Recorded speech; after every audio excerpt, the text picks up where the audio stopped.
Hello दोस्तों, स्वागत है आपका आपके अपने चैनल मार्केट सपोर्ट में। दोस्तों, आज की इस वीडियो में हम बात करने वाले हैं आईआरएफसी लिमिटेड के शेयर के बारे में। अगर आप देखोगे तो आईआरएफसी के जो हालचाल आपको देखने को मिल रहे हैं, या फिर मैं तो फिलहाल पूरे मार्केट के ही बारे में बोलूंगा, क्योंकि मार्केट की पूरी की स्थिति अच्छी नहीं है। तो इसमें पर्टिकुलरली आप किसी एक शेयर के बारे में तो क्या ही बोलोगे। पूरे मार्केट की जो हालचाल देखने को मिले वो गड़बड़ है कहीं ना कहीं। एंड ये जो सिचुएशन है ये आखिरकार कब तक इसी तरीके से जाएगी, यह देखने वाली बात है। डेफिनेटली आज की इस वीडियो में हम यही देखेंगे। और बजट भी आने वाला है, नंबर्स भी आ चुके हैं। अब इसके बाद की जो स्थिति है वो कहाँ जा सकती है शेयर के लिए, वो आज की इस वीडियो में हम बात करेंगे। सबसे पहले मैंने आपके सामने रखा है आईआरएफसी लिमिटेड का फ्रंट पेज। एंड अगर आप यहाँ पर देखें तो ये काउंटर जो है लगभग 1.5% की गिरावट के बाद आज क्लोज होता हुआ दिखाई दिया है। ठीक है।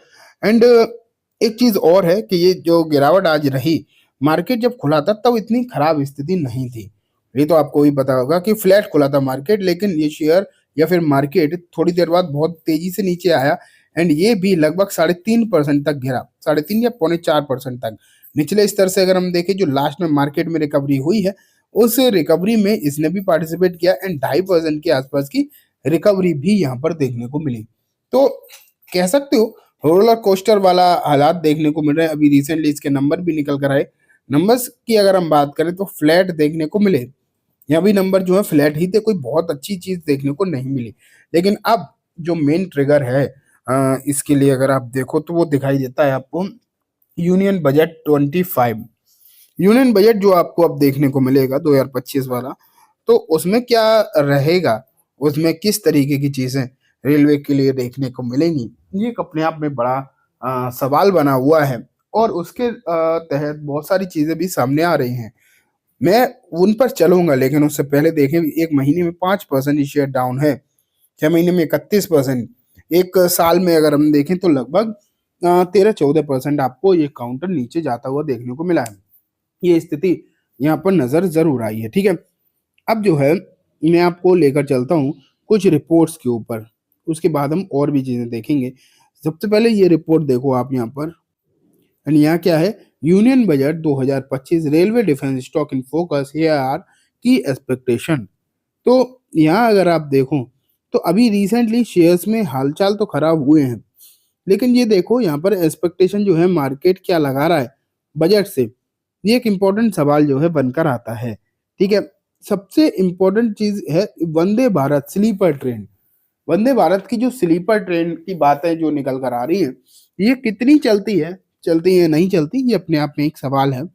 अगर इन पर कोई भी चीज सामने निकल कर आती है, देखो यहाँ पे लिखा है besides investment in locomotive, wagon and the Vande sleeper train for improved passenger comfort during long journey could be also uh, be on finance minister Nirmala Sitharaman radar। तो यहाँ पर इन्होंने कहा है वैगन, लोकोमोटिव और वंदे स्लीपर ट्रेन ये आपको जो है देखने को मिल सकती है। बुलेट ट्रेन पर भी बात हो सकती है, ये भी देखो। वैसे तो अगर आप देखोगे तो बुलेट ट्रेन की जो बात है पिछले 10 साल से हो रही है, जब से करंट एनडीए गवर्नमेंट जो है बनी हुई है। पिछले 10-11 साल से लगातार बातें हो रही है बुलेट ट्रेन की।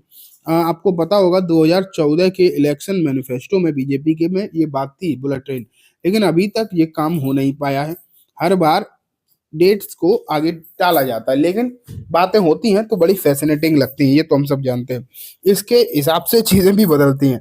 लेकिन फिलहाल फिर से इस पर क्या बात होती है, कितना पैसा जो है बुलेट ट्रेन के लिए आता है, ये भी देखने वाली बात होगी। ठीक है। यहाँ पर देखो also see Mehta sees continue emphasis in public private partnership for infrastructure development with a higher target of for private investment among railway stocks. Rides have declined 10%, while those Indian Railway Finance Corporation are down। चलो ये तो ठीक है। अब देखो यहाँ पर और चीजें आपको देखने को मिल रही है। क्या लिखा है, government is likely to continue emphasis the Atmanirbhar Bharat initiative, further intensifying the private sector participation and defense startup through policy support and enhanced domestic procurement target, Asit C Mehta said। तो वही आत्मनिर्भर भारत, ये भी सुन सुन के आदमी जो है पक चुका है, ये तो पता ही है आपको। लेकिन देखते हैं इसके तहत क्या क्या चीजें देखने को मिलती हैं। और देखो यहाँ पर कुछ और भी चीजें हैं।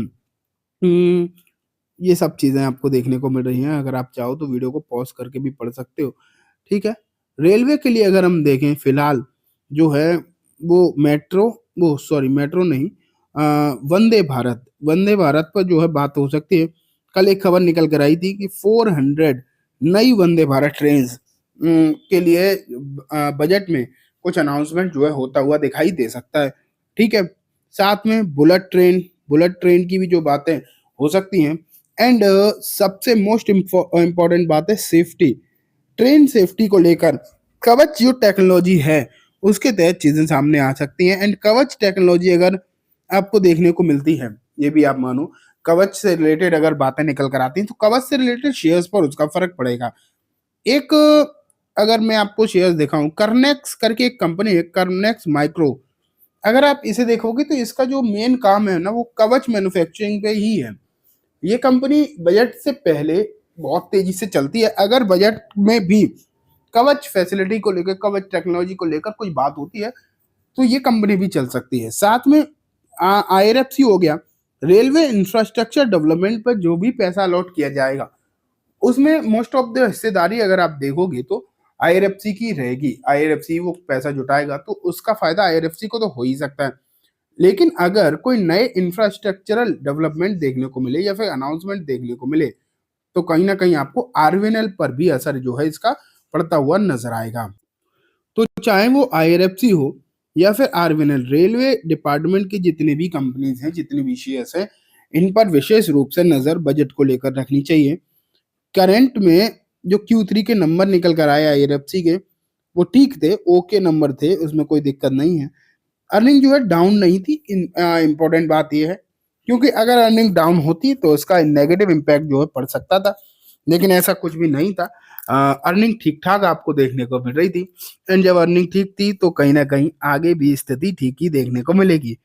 बजट में कुछ चीजें अच्छी हो गई तो डेफिनेटली उसका फर्क पॉजिटिव वे में भी आपको पड़ता हुआ देखने को मिलेगा ही, ठीक है? यहाँ देखो, लगभग 2% के आसपास कंसोलिडेटेड प्रॉफिट राइज ही हुआ था। तो ये ठीक है, मैं ये नहीं कहता कि बहुत अनाप शनाप अच्छी चीज हो गई, लेकिन हाँ ठीक है, बहुत ज्यादा नेगेटिव कुछ नहीं है, ठीक है? तो ये कुछ अनाउंसमेंट हैं बजट में जो हो सकते हैं, बजट को लेकर ये चीजें सामने निकल कर आ रही हैं।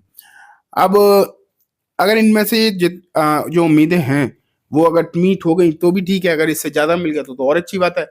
अगर ये चीजें नहीं हुई, पिछली बार की तरह बजट अगर देखने को मिल गया तो दिक्कत भी हो सकती है, इन चीजों को ध्यान में रखना। तो चलिए दोस्तों, आज की इस वीडियो में बस इतना ही। उम्मीद है वीडियो पसंद आई होगी।